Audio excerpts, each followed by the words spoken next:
seus projetos, seus planos, que ele sempre possa estar em tuas mãos para abençoar a tua igreja. Assim nós oramos, tudo entregamos em tuas mãos, em nome de Jesus. Amém. Amém. Amém.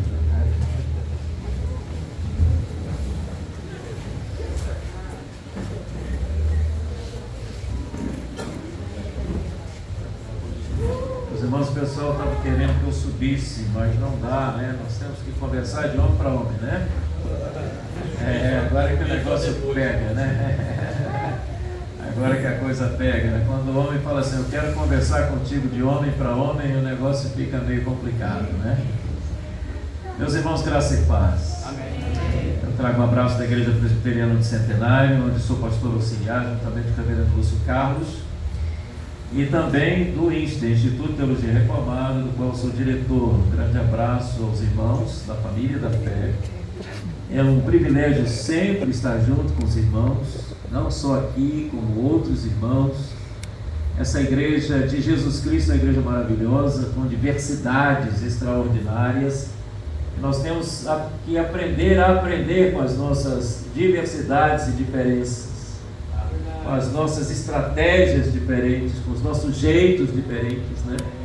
Porque estaremos diante de um Senhor que tem um só batismo, uma só fé, uma só esperança, um só amor, um só pastor, que é o Senhor Jesus. Então nós precisamos aprender a conviver mutuamente, né, com as nossas diferenças, e nós somos chamados de formas diferentes, de maneiras diferentes e com jeitos diferentes.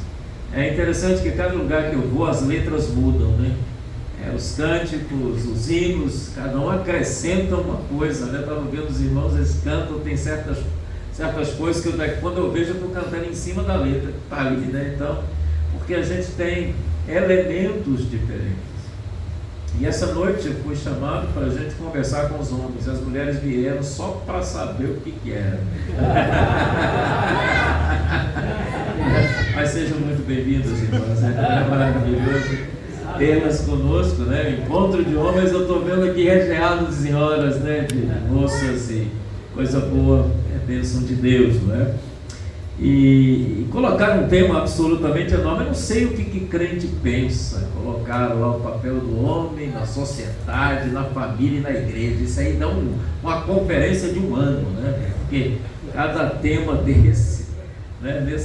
Em um só título, colocaram um tema absolutamente enorme, né? E eles acham que o pastor tem que se virar, né? Para poder encolher esse negócio, né?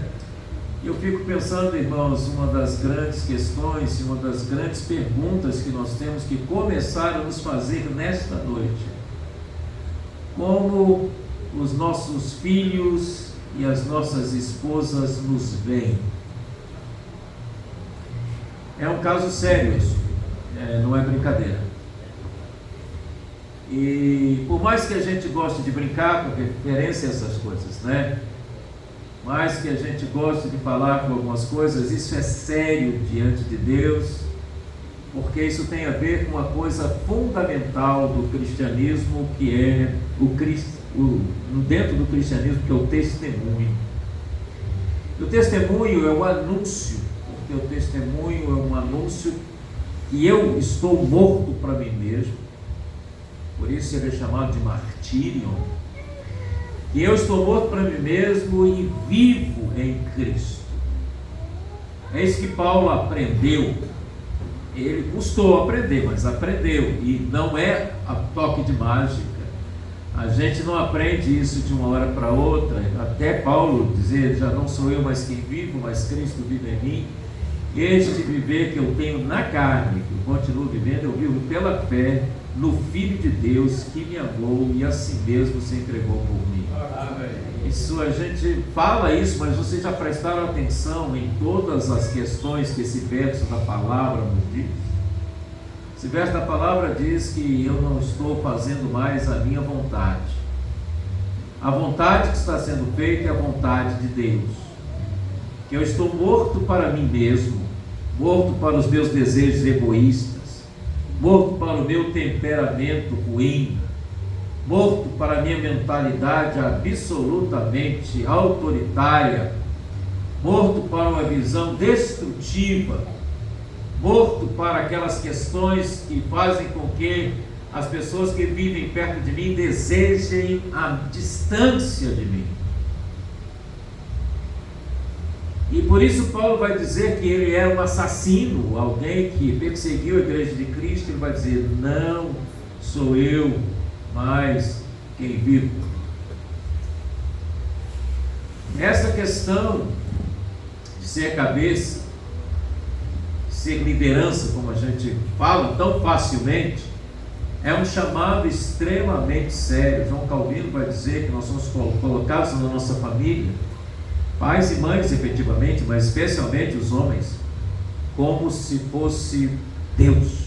Não que sejamos divinizados, nada disso, não que sejamos perfeitos, mas fomos colocados nessa ação de agir, de proteger, de cuidar, de lidar com as questões, ter condições emocionais, espirituais e maturidade suficiente para conduzir a nossa família aos cuidados e nos caminhos do Senhor. A direção que vamos dar à nossa família é a direção a Cristo, não os nossos projetos, não os nossos valores, não os nossos sonhos, não aquilo que deseja o nosso coração, porque o nosso coração é enganoso. Esta é uma questão de natureza completamente outra, e aí, meus irmãos, que entra um detalhe. Nós não estamos dispostos a morrer, porque a cruz anda muito longe, muitas vezes, da nossa condição, da nossa mente, do nosso espírito, do nosso coração. Nós ainda não fomos crucificados. Jesus disse que quem quiser seguir a liderança dele, segui-lo, faça uma coisa: a si mesmo, dia após dia, negue-se a si mesmo, e depois tome a sua cruz. Isto é, morra. Tome a sua cruz e siga-me. Observe que isso é um padrão, não é simplesmente um chavão cristianizado, não é simplesmente um slogan de para-choque de caminhão, né? O senhor conhece esses slogans de para-choque de caminhão, né? Não é como se tem uns que são muito engraçados, né? Desculpe, eu vou usar um desses aqui só para a gente entender a diferença, né? Vi um caminhão na minha frente, estava escrito: feliz foi Adão, que não teve sogra nem caminhão, né? Então assim, esse slogan de para-choque de caminhão nos leva para qualquer coisa, a pensar coisas terríveis, não é? Então, mas Cristo não, Cristo nos chama à seriedade de um encontro verdadeiro com a virilidade, ou seja, a ida ao varão perfeito, o modelo fundamental, a medida da estatura do varão perfeito que é Jesus. Portanto, não dá para falar somente da questão de família ou de sociedade, mas vamos falar sobre um princípio que eu quero começar a tratar, e hoje à noite não sei o quanto eu vou poder caminhar. Peço já desculpa e perdão aos irmãos, porque eu sei que o tema é extenso, mas me permitam falar algumas coisas que eu na verdade não vejo serem tratadas. Foram colocados alguns: o papel, tem que assumir o papel de liderança. A gente começou já com um vídeo desse, né, dizendo que temos que seguir esse papel de liderança, temos que fazer isso, temos que fazer aquilo, temos que fazer aquilo outro, mas como vamos fazer isso? Abra, por favor, na primeira epístola de Pedro, capítulo 3, é um texto conhecido. As mulheres vão ficar meio chateadas porque tem 6 versículos que falam só delas, mas eu tenho o último lá, mas esse último é incrível, verso 7, de 1 a 7, por favor. Primeira epístola de Pedro, capítulo 3, primeira epístola de Pedro, capítulo 3, do verso 1 ao verso 7, para a gente ter o contexto, o conteúdo desse texto. E nós vamos ter algumas questões para poder tratar disso. Se quiserem ficar em pé, amém. E os que puderem, por favor. Pedro está tratando de várias coisas e vai começar a usar duas vezes igualmente nesse texto, e é essas questões do igualmente anterior e o igualmente posterior que nós vamos trabalhar um pouco nesta noite. Mulheres, sede vós igualmente submissas ao vosso marido, para que, se ele ainda não obedece à palavra, seja ganho sem palavra alguma, por meio do procedimento de sua esposa, ao observar o vosso honesto comportamento, cheio de temor. Não seja o adorno da esposa, que é exterior, como frisado de cabelos, adereços de ouro, aparato de vestuário. Seja, porém, o homem interior do coração, unido ao incorruptível trajo de um espírito manso e tranquilo, que é de grande valor diante de Deus.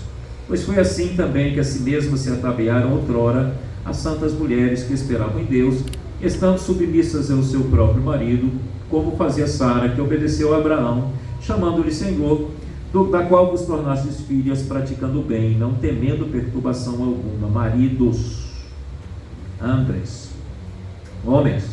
A palavra marido tem a ver com homens. A palavra grega é Andres, homens. Homens, vós igualmente vivei a vida comum do lar. Vós igualmente, prestaram atenção, tem igualmente lá em cima e eu igualmente aqui, no verso 7. Vivei a vida comum do lar com discernimento, e tendo consideração para com a vossa mulher, como parte mais frágil, tratai-a com dignidade, pois porque sois juntamente herdeiros da mesma graça de vida, para que não se interrompam as vossas orações. Amém. Os irmãos podem se sentar, por favor. Senhor Deus de graça e misericórdia, esta palavra é uma palavra que procede do Senhor. Ó Deus, através da tua palavra visita o teu povo. Fala através do teu servo, mas é a tua palavra, não é a minha. Que seja a graça nesse momento, e o teu amor seja manifesto através da minha vida, eu, pecador imperfeito, mas o Senhor através do sangue do Cordeiro. Me purifique, me santifique de tal forma que a palavra do Senhor seja entendida, compreendida pelo poder do Santo Espírito, agindo na vida dos teus filhos, para a honra e glória do teu santo nome, em nome de Jesus. Amém. Amém. Sabe, irmãos, esse texto é um texto que Pedro está tratando de algumas coisas, e eu gostaria de dizer, começar uns anteriormente a esse texto, e especialmente eu quero me deter no versículo 7. Porque hoje eu não estou conversando com as mulheres, não estou tratando destas questões, não estou falando a elas, e nem, apesar da Escritura estar trazendo todo esse conteúdo grandão para as mulheres, aparentemente é uma conversa grande com as mulheres, porém, como todo homem conversa muito sucinto, a densidade do verso 7, né? Homem para dar recado, para contar as coisas, a senhora já perceberam, né? Ele fala, como é que foi? Foi bom. Mas como foi bom? Né? Vocês querem detalhes, não é isso? Querem saber quem estava vestido como, com que roupa, etc. Mas aqui no texto de Pedro, igualmente, né? Igualmente ele fala como os homens mesmo. Sejam assim, é muito pontual, né? Aos homens e mulheres falam, olha, irmãs e tal, né? Conversa, dá os detalhes para que as mulheres percebam estas questões. Mas Pedro está tratando de uma questão muito importante, que começa com uma conversa com o pessoal que está na diáspora e com aquilo que Deus deseja para as igrejas da dispersão.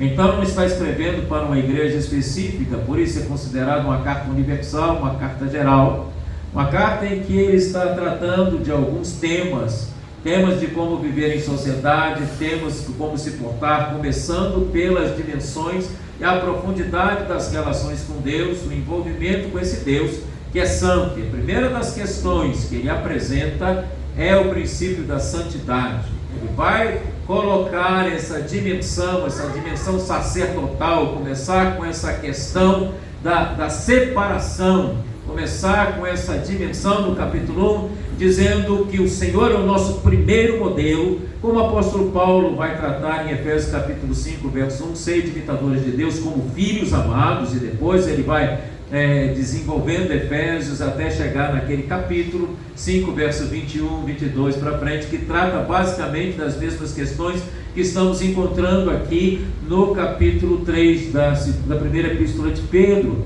Mas Pedro trata da santidade, diz assim, porque o Senhor diz, sede santos, porque existe um motivo para nós vivermos em santidade, porque Deus é santo.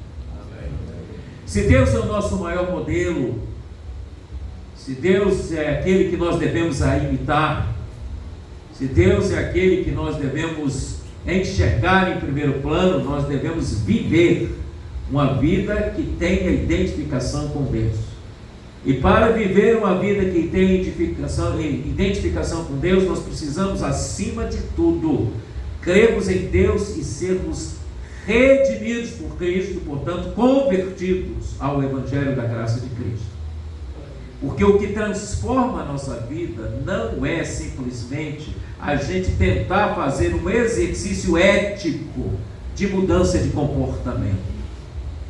Por um tempo eu posso conseguir, por um tempo eu posso iludir, por um tempo eu posso fazer, mas eu tenho uma natureza, e essa natureza é uma natureza pecaminosa, é uma natureza violenta, é uma natureza perversa, é uma natureza má, é uma natureza contaminada com um vírus pior do que o da Covid-19 e desse da influenza que está aqui agora e do que a chikungunya, um vírus que leva à morte total, uma separação, um rompimento entre nós e Deus e a destruição de tudo aquilo que é abençoado e sagrado, especialmente da nossa vida relacional e da nossa vida espiritual, que é o pecado.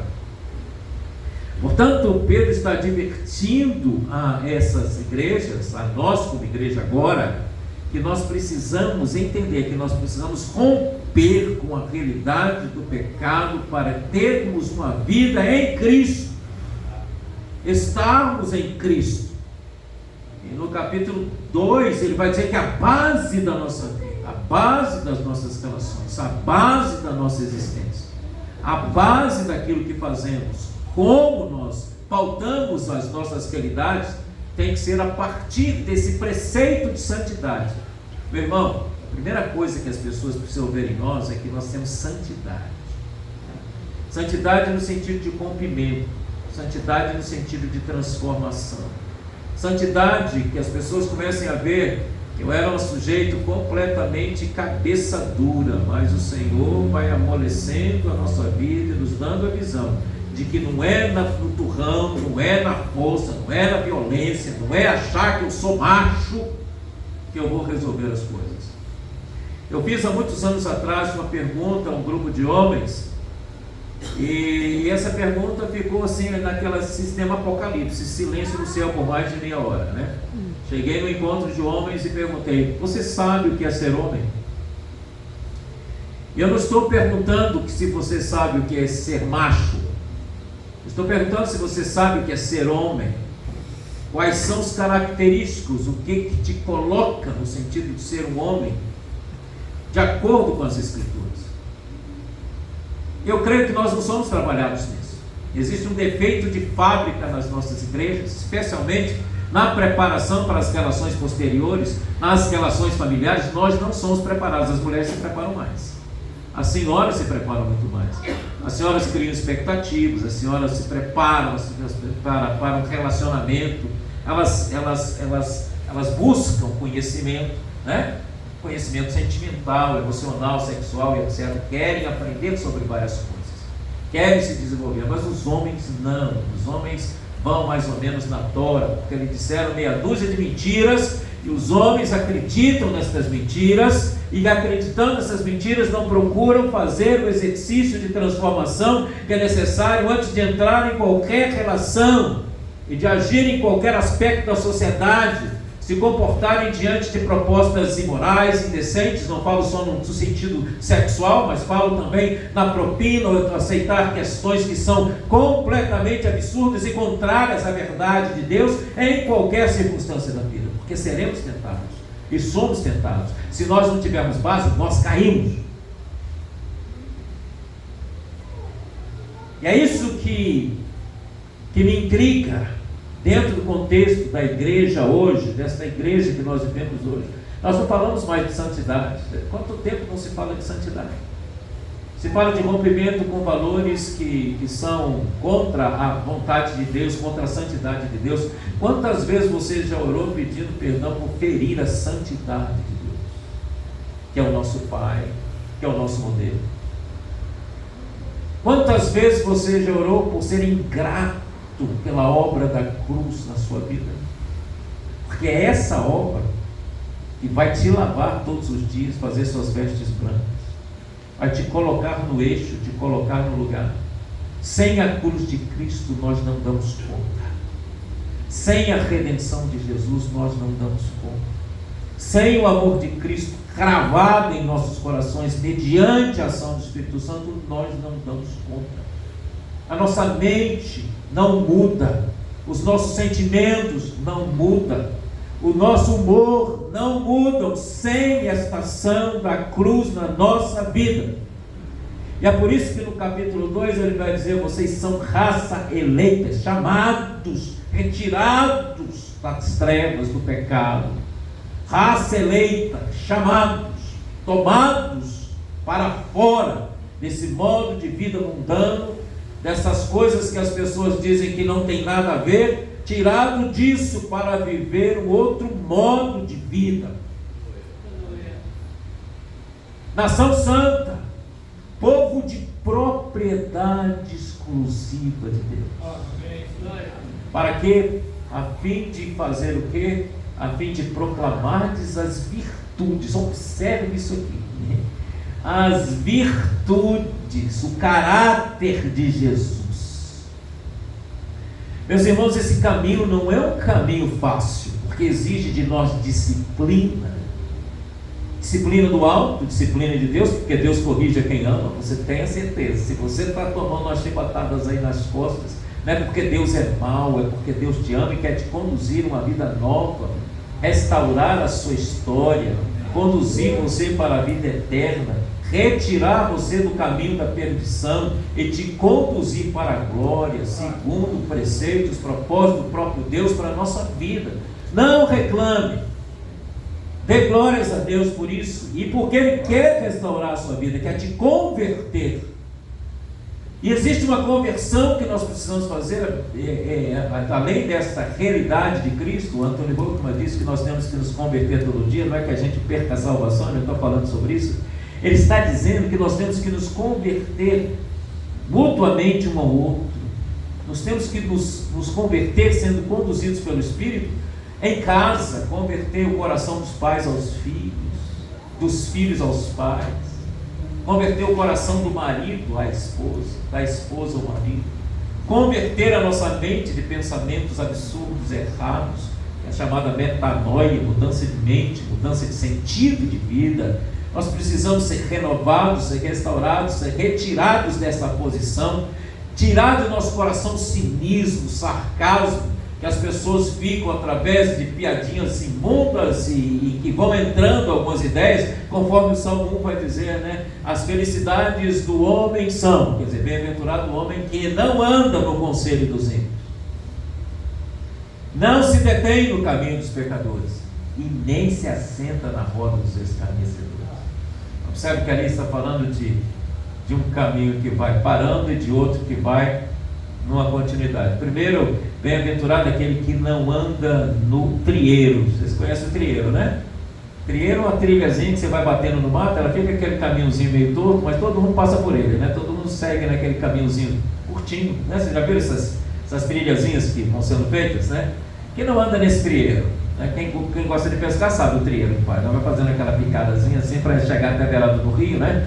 E quem não anda no trieiro, depois amplia, a estrada é grande, é um caminho, estrada, caminho, né?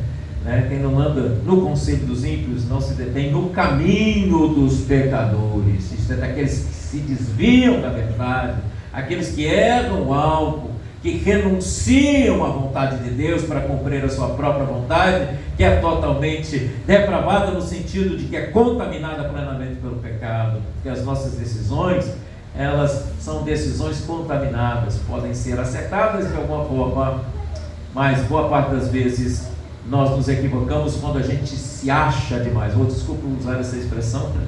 Usar essa expressão que a gente fica lá, né, com o nariz empinado, achando que somos alguma coisa.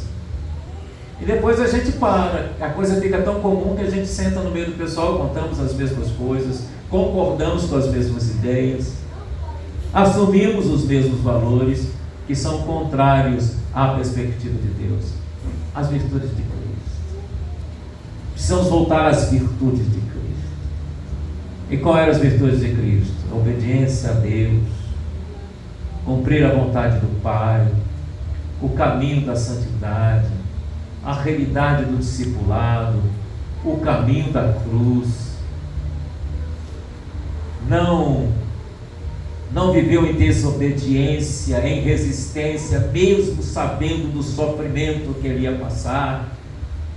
A oração, né? Aquela oração que ele faz lá antes, né? Essa oração dele: Pai, eu sei que foi para essa hora que eu vim, né? Se possível, passa de mim este cálice, porém não faça-se a minha vontade, mas a tua.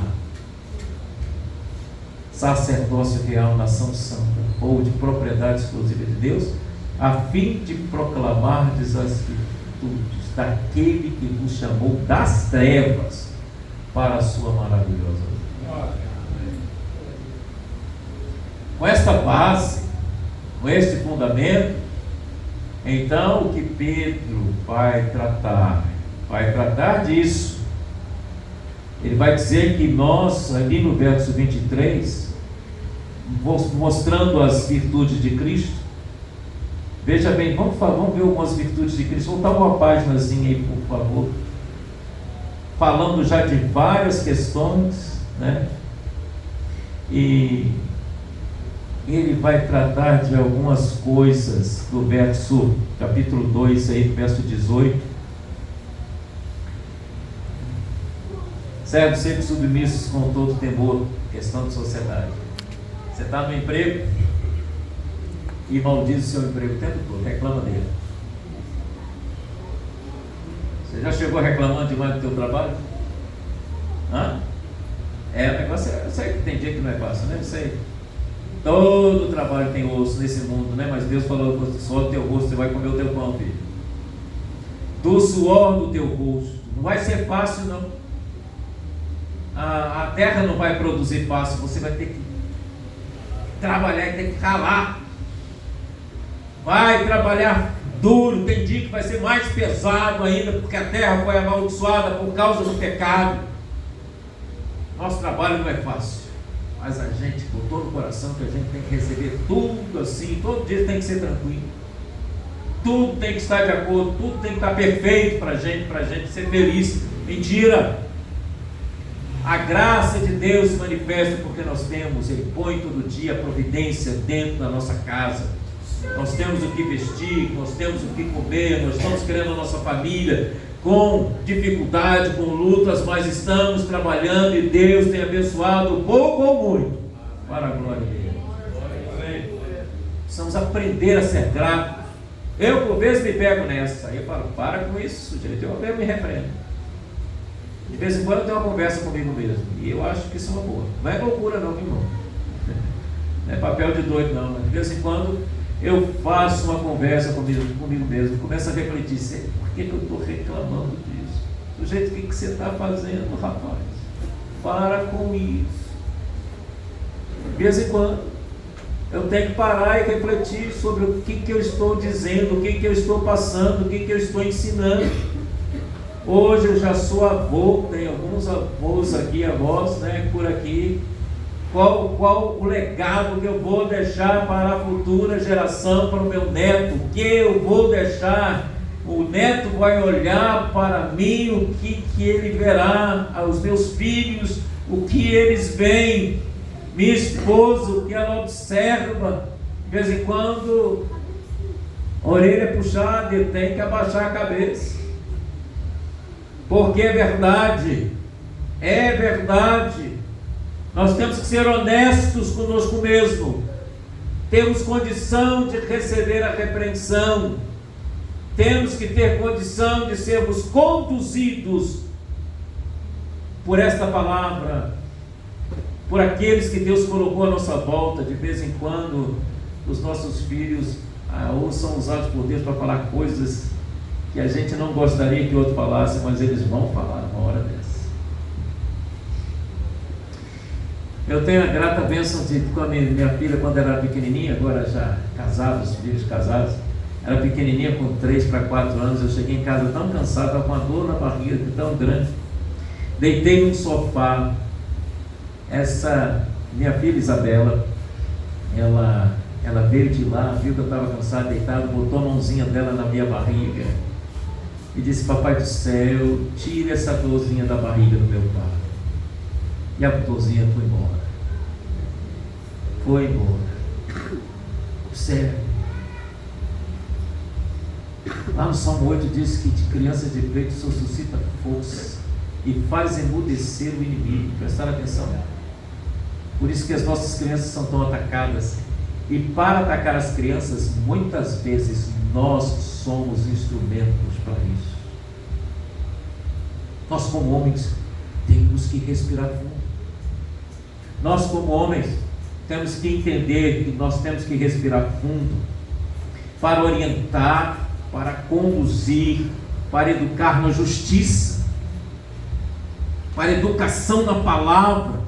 E para isso precisamos ser convertidos, tratados por Cristo, ter uma vida de cruz, uma vida de santidade. Santidade no falar, santidade no agir, porque a nossa palavra tem um peso tremendo, você sabe disso.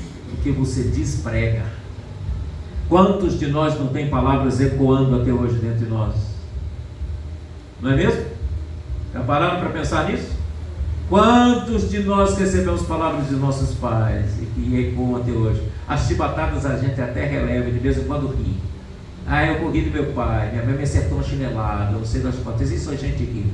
Mas aquilo que penetrou na nossa alma, a gente precisa ser curado por Deus, pelo Espírito, para a gente não repetir a mesma situação com os nossos filhos, com as gerações futuras. Por isso que Pedro vai tratar disso, que nós precisamos romper com as questões ruins, legados que nos passaram nossos pais, que são contrários à palavra de Deus. Precisamos romper com isso. E só rompemos com isso quando entendemos que devemos viver em santidade. Temos Deus como modelo. E é isso que esse texto do capítulo 3 está dizendo. Igualmente aqui tem que ser, olha, vocês estão percebendo? Que aqui está dizendo, né? Também vós mesmos, como pedras que vivem, sois edificados casa espiritual, a fim de ofereceres o quê? Sacrifício agradável a Deus. Nós somos edificados casa espiritual. E no capítulo 3 então, né? No capítulo 3, ele vai dizer: mulheres, vocês estão vendo que esse santo proceder que está vendo aqui, vocês vivam esse santo proceder. Agora, maridos, vamos lá. Homens, primeiro nós entendemos que como homens nós precisamos exercer, viver o caminho de santidade, romper com as questões que são destrutivas e maléficas, pensar e repensar sobre as dimensões pecaminosas, sermos pessoas que foram arrancados das trevas para a luz e andar segundo o propósito e o modelo de Deus. É fácil? Não. É possível porque o Espírito Santo opera em nós. Amém. Os filhos vão ser abençoados. Nós acabamos de cantar.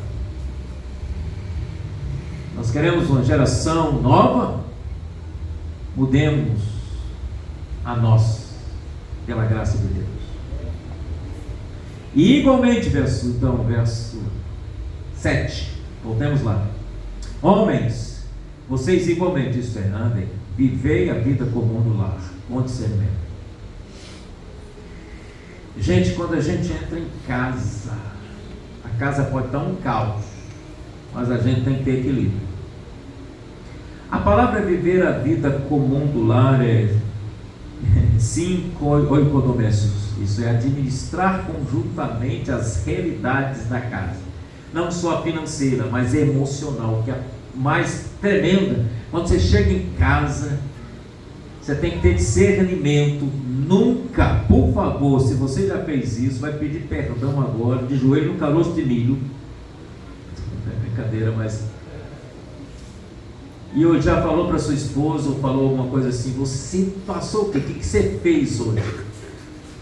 Você não fez nada? Não é verdade, isso é coisa do cão. Por quê? Porque tua esposa cuidou da casa. O trabalho de casa não acaba. Experimenta. você só ficar por conta do trabalho de casa. Experimente. Né? Eu sei que alguns fazem algumas coisinhas e se acham tal, mas experimente ficar gerenciando essa casa o tempo todo e fazendo todas as coisas, ainda fazendo as outras coisas. Experimente. Lavando, passando, cozinhando, arrumando as coisas, cuidando de menino birrento, muitas vezes, organizando todos os processos.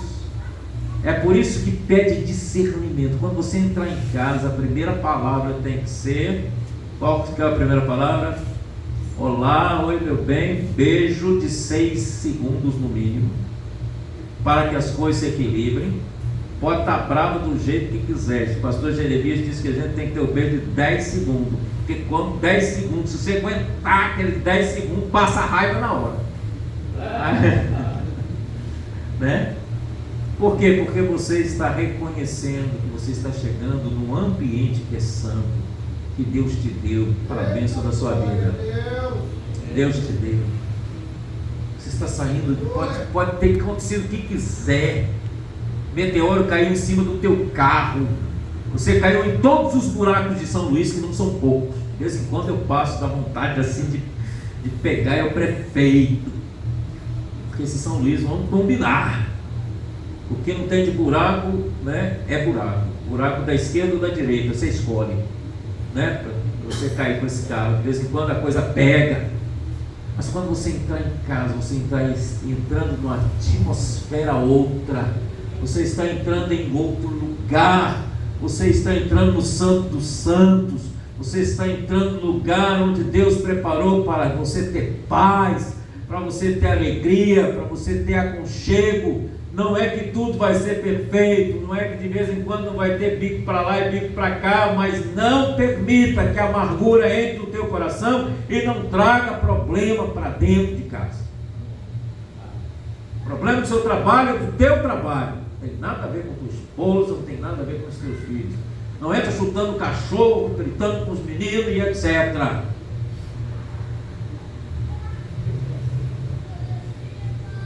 Viva a vida comum do lar. Observe que há coisas, o que você procure algo que você possa ser útil. Ajudar. Tua esposa está nervosa? Escuta, deixa ela falar, a mulher precisa falar. Escuta. Qual é a... Não sei se a minha entonação maranhense vai estar certa. Qual é a entonação do que você vai fazer?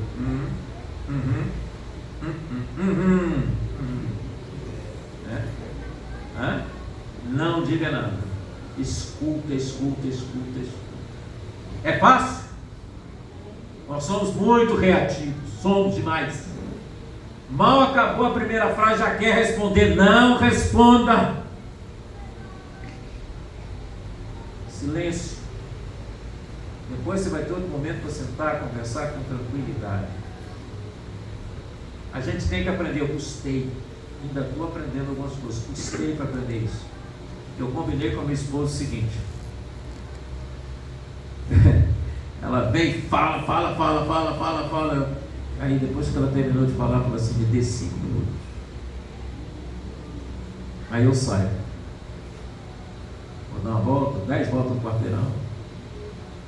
Não é isso, não é exagero. Estou dizendo assim, que eu saio daquele momento para eu poder respirar e refletir sobre o que foi dito, para separar aquilo que é pontual e aquilo que não é pontual, para separar aquilo que é real e aquilo que não é real, porque às vezes vai falando um monte de coisas, mas tem uma coisa que é a raiz de toda aquela conversa, e a gente precisa aprender a pontuar. Não discutir. Discutir é horrível. Ninguém está ali para disputar e vencer. Você não está numa tribuna para poder vencer alguma coisa. Você está em casa, lembre-se disso. É em casa, com sua família, com seus filhos, com o cachorro abanando o rabo para você todo contente. Você está em casa, sua esposa está ali. Entende? Se você estiver mal-humorado, arruma um sistema de para-choque antes de você entrar. Pare um pouco antes de entrar em casa, respira fundo e entra em casa. com alegria no coração. Meus irmãos, isso é cruz. Isso é morrer para si mesmo. Isso é cruz. Ninguém merece mau humor. Ninguém merece destratamento. Ninguém merece violência. Ninguém merece xingamentos. Nós somos cristãos e a nossa vida está oculta em Cristo. Ninguém merece. De vez em quando nós passamos do limite. Nós temos que voltar. Trabalhar, tratar, curar. Tratar com o perdão, com a graça. É por isso que a gente precisa ser convertido todo dia. Todo dia, nesse sentido. O coração precisa ser tratado todo dia. Todo dia. Não é? Viva a vida comum do lar. Não deixe o sapato espalhado em nome de Jesus. Coloque a cueca lá dentro do cesto, meu filho. Se puder passar uma camisa, por favor, passe. Entende? A meia tem que estar lá no lugar. É porque depois você fica perguntando onde estava esse par. Porque existe um mistério, né? Você sabe que máquina de lavar e meia existe um mistério. Nunca a gente acha o pé depois de lavada a primeira vez. Não sei para onde vai, mas a gente nunca acha um pé de meia. Mas também a nossa desorganização é terrível, não é? A gente não coloca as coisas, a gente não separa as coisas. A pia está lá gritando por socorro. Aí você vai, por que essa louça não foi lavada? Porque você não lavou. E não adianta brigar com o outro, porque também é sua responsabilidade. Quantas pessoas moram dentro da tua casa?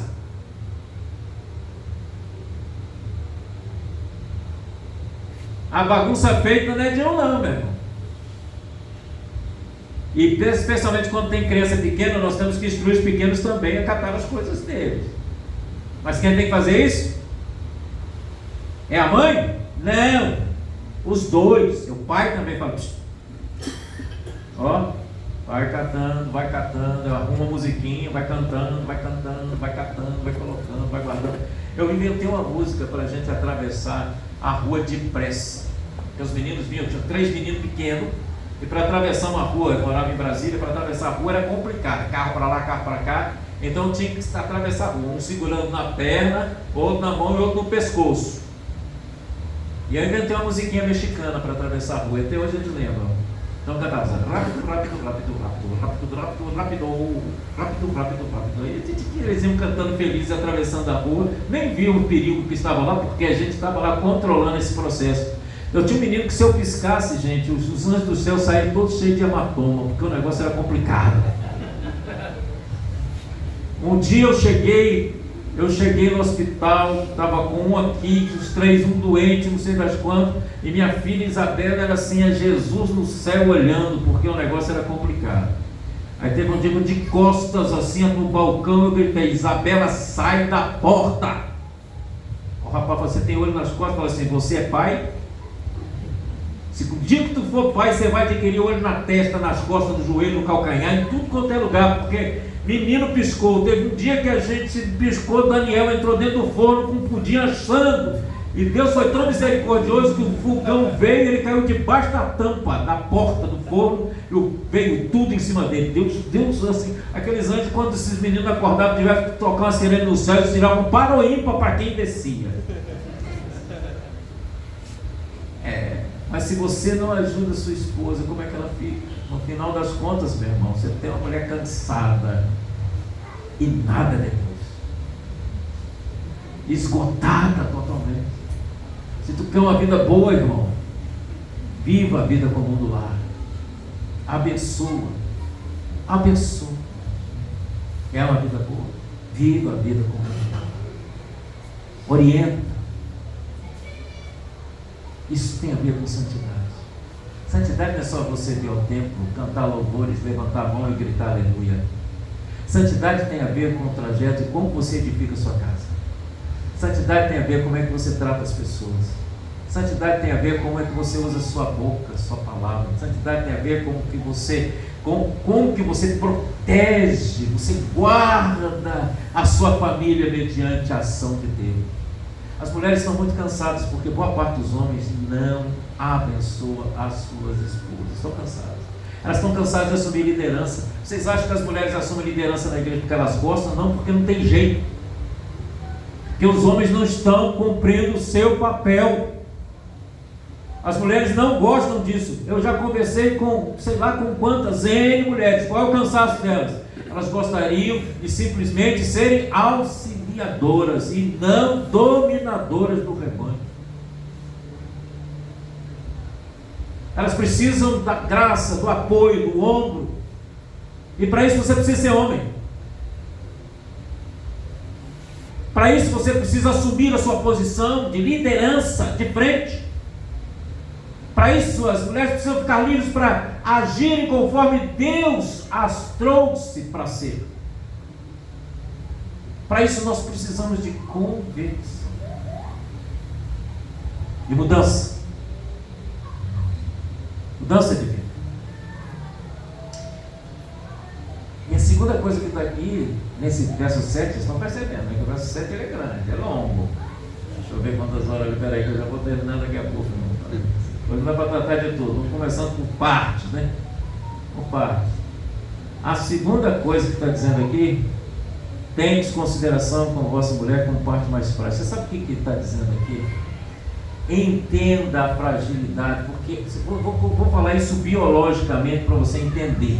Biologicamente, os hormônios dos homens fazem isso aqui, tá entendendo? Mas não é assim, ó, é o tempo todo assim. Hormônio masculino é assim, ó, hormônio feminino. Um dia está de um jeito, outro dia está do outro jeito, sabe? Está falando das mulheres que sejam calmas aqui, né? Por que está falando que a mulher seja calma? Eu tenho uma amiga que diz assim: mulher brava é pleonasmo, quer dizer, toda mulher é brava. Não tem esse negócio de mulher, né? Porque tem dia que o negócio pega, sobe né? Sobe uma, como diz lá o interior, sobe uma raiva que ninguém sabe de onde veio. Por quê? Porque o hormônio muda tudo. Quando está chegando na TPM, então, né? O negócio pega. Não só a dor, daí daqui a pouco ela fica brava, você daqui a pouco está chorando qualquer coisa. E você não sabe o que faz, né, meu filho? Eu sei o que faz. Vai lá na primeira venda, compra uma caixa de chocolate, deixa lá e sai de pé. Entende, meu filho? É exatamente isso que tu tem que fazer, meu irmão. Não é hora de você bater de frente, nem de discutir nada. Você tem que entender, porque existem realidades e também existem, não é fragilidade de falta de capacidade, nem falta de fibra, né? Nada disso que está dizendo. É que as mulheres foram geradas, foram criadas por Deus com esta questão, e diz assim: veja a sua esposa, a sua mulher, aquilo que Deus te deu, como aquilo que é precioso, mas ao mesmo tempo tem que ter tato para cuidar. A palavra que é utilizada aqui é esquiwe. Esquiwe é um vaso raro, caro, e que você não souber manipular, você trinca, racha e destrói facilmente. Trate a sua esposa com delicadeza, com tato, com carinho. Eu não precisava estar falando isso, sabe? Mas do jeito que as coisas andam, não é mesmo?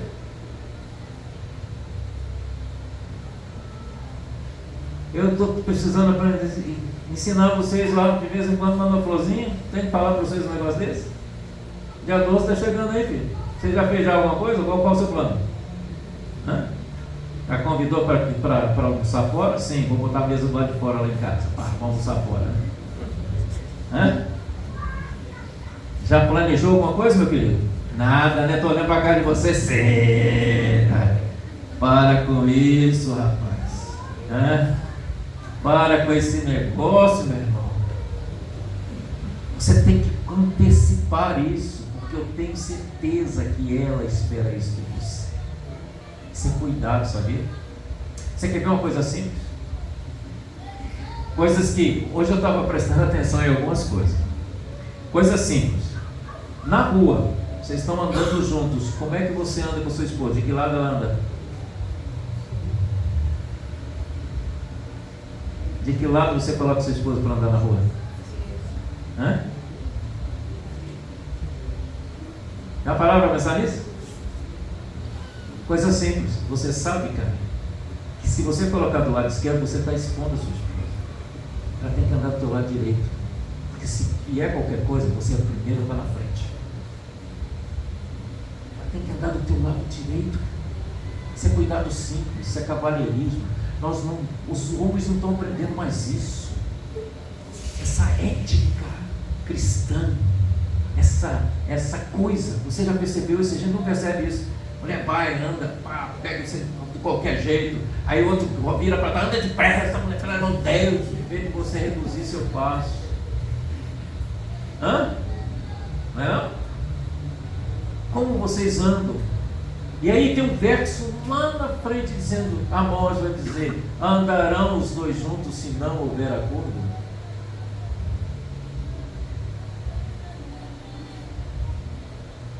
Como é que você caminha com a sua esposa? Coisa simples. Coisa que nós não fazemos mais, né? Por exemplo, é puxar a cadeira. E as mulheres estão tão feridas às vezes, algumas eu vejo algumas, para de frescura. Também cuidado com isso. O sujeito está querendo ser gentil, aí já toma uma e já fica meio ressabiado, né? Mas assim, normalmente, você começa a fazer gentilezas, você vai ver como é que a coisa muda. O franguinho vai melhorar, meu irmão. Pode ter certeza. Por quê? Porque todos nós gostamos de ser bem tratados. Fazei uns aos outros aquilo que você gostaria que alguém te fizesse. Você gosta de ser maltratado? Você gosta de ser desprezado? Você gosta de ser tratado de uma forma ruim? Fazei ao outro aquilo que você quer que vos faça. Trate bem. É isso se chama santidade. Isso se chama santidade. Ah, pessoal, aí Efésios 5 é a tal da submissão. Isso é conversa por tudo. Mas aqui, depois a gente pode tratar até disso, porque Efésios 5, 21 diz assim: sujeitai-vos um ao outro no temor de Cristo. As mulheres aos seus maridos, e os maridos amam a sua esposa. Não tem a palavra submissão depois em grego. Sujeitai-vos uns aos outros, sede submissão ao outro, no temor de Cristo. As mulheres aos seus maridos, e os maridos se submetam amando as suas esposas. Amem as suas esposas. Cuide dela. Cuide dos seus filhos. Ensine, seja exemplo para os seus filhos. Grandes exemplos para os seus filhos. Sabe por quê? Porque vocês tratai com dignidade, com esse respeito que a própria criação de Deus, a imagem e semelhança de Deus traz, porque nós somos herdeiros da mesma graça. Não temos diferença nisso. Somos herdeiros da mesma graça. Qual é a graça? Da redenção em Cristo. E você sabe o que vai acontecer se você continuar? Eu não estou dizendo A, B, se alguém continuar tratando mal, desprezando e não vivendo a vida como no lar, não adianta orar. Não sou eu que estou dizendo. Sua oração não chega.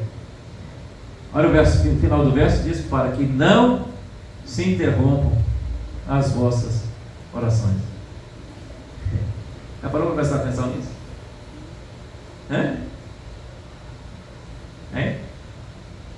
C.S. Lewis escreveu um livro muito interessante, que talvez vocês possam ler.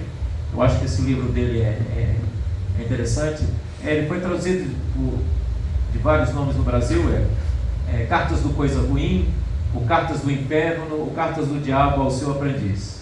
E uma das coisas, e um dos momentos que o diabo mora, está ensinando o aprendiz de capeta, o aprendiz do diabo, ele diz assim: olha, Eles estão orando, eles estão cultuando. Eu falo, deixa que ore, que cante, que chore, mas que chegue em casa, bata na mulher e escorrace os filhos.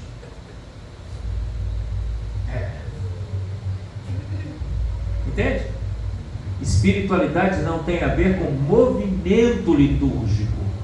Espiritualidade tem a ver com a ação do Espírito convertendo o meu coração aos pais, aos filhos, à esposa, mudando o meu temperamento, tratando com o meu coração, me levando a viver em santidade de vida e vida de cruz. Para ser homem eu preciso ser a imagem e semelhança de Deus refletida através do varão perfeito que é Cristo, tendo Deus o Pai como modelo de vida.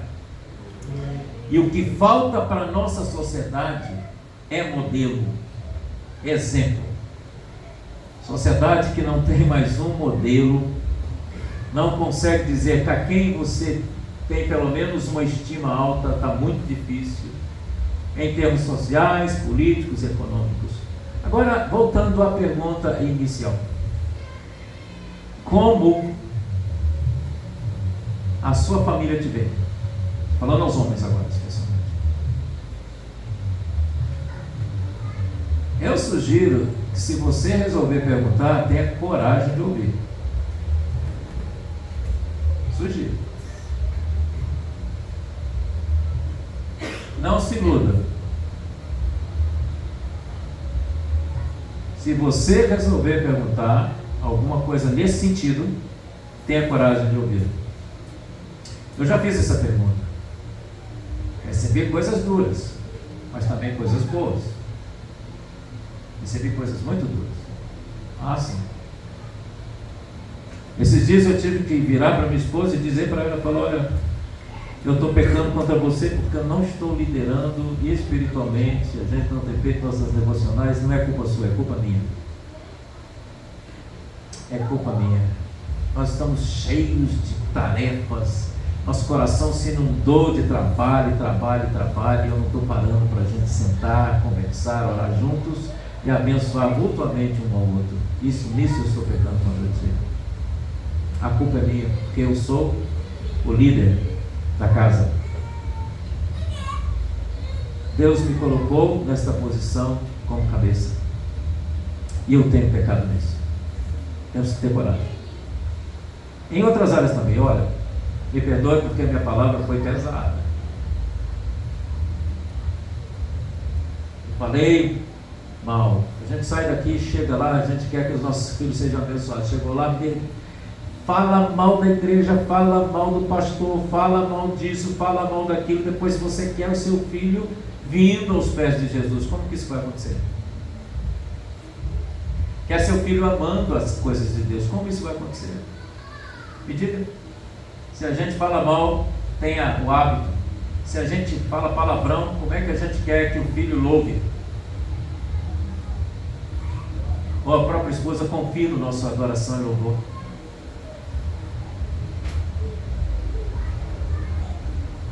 Meus irmãos, o caminho aqui não é fácil. Por quê?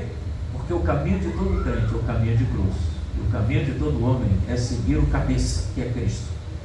Por isso que lá em 1 Coríntios 11 diz que Cristo é o cabeça da igreja, né? E Cristo, Deus é o cabeça de Cristo, Cristo é o cabeça do homem, o homem é o cabeça da mulher. Olha a ordem que é. Mas não como dominador, mas como aquele que deve conduzir de maneira santa e reta para a glória do nome do Senhor. Eu espero que nessa breve análise, não é uma análise extensa, que ainda tem muita coisa nesse texto, a gente compreenda um pouco sobre essa questão de ser homem na sociedade, a ética do reino, viver a vida comum do lar, viver em santidade, vida de cruz, para que a bênção de Deus repouse sobre a nossa vida e que nós nos convertamos um ao outro e que haja perdão e graça em nossas famílias através de nós, em nome de Jesus. Amém. Amém. Deus abençoe, queridos, palavra com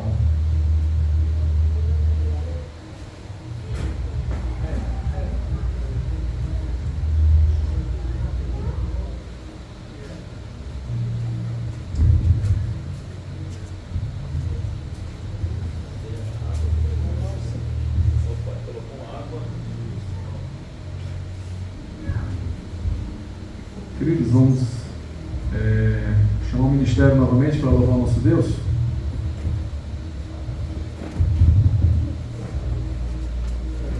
Irmãozinho.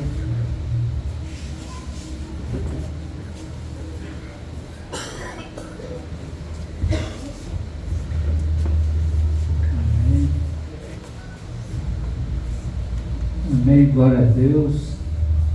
Vamos estar cantando mais uma música, mas a gente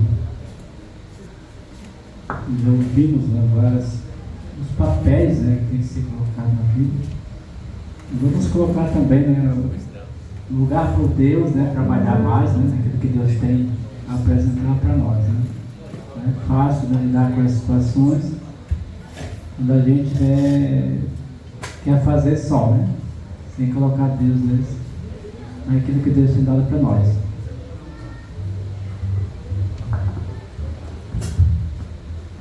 Vamos cantar mais uma.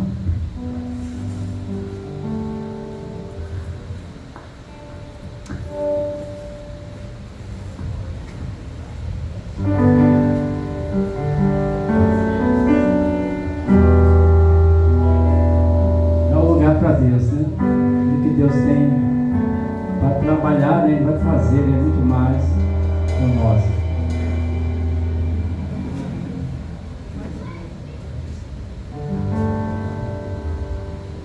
Amém. Vem e toma o teu lugar. Quem, Senhor? Tu tens minha vida como um altar, um trono de louvor. Entrego a ti, Senhor, meu Deus. Guarda o meu coração, teu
nosso irmão Januário vai trazer aqui alguns avisos. Logo após nosso irmão Everson também.